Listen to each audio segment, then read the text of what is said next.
A lot of emergency shelters are all geared towards adults. Youth are fleeing along with their caregivers, and because there a lot of times is not programming specifically for them, they're lacking in the supports that they also need as a victim survivor of domestic violence.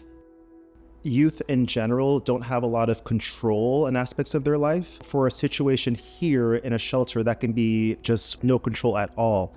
And so when it comes to BIPOC youth, especially when they see things in the world like adultification, where they don't get to really be children, I think that it's important here to make sure that they are seen, that they are embraced, and that they can be their full childhood selves here.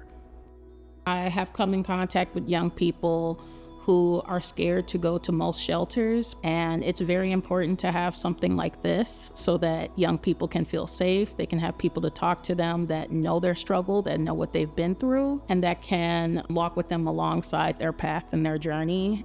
Even after a young person exits out of emergency shelter with their family, we're able to include them in our programming in the form of aftercare. We're also able to help them get connected in other programs that maybe are more culturally specific or relevant to where they are at. Young people, they need to know that where they are, they can just be and exist. Culturally specific services allow that to happen. The goals of the program are to provide mentorship opportunities for young people to be able to heal from their trauma that they've experienced with domestic violence, and to provide education around healthy relationships. I think they need to have these conversations at a very, very early age so that they know what healthy boundaries are, so that they know it's okay to say no. That's how we protect our young people, is that we give them these skills so that they can recognize it.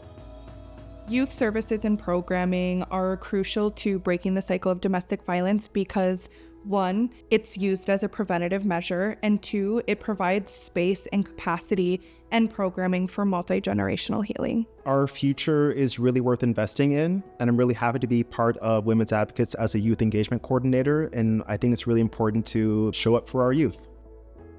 By donating today, you're helping us unlock a $26,000 match that goes towards our youth programming.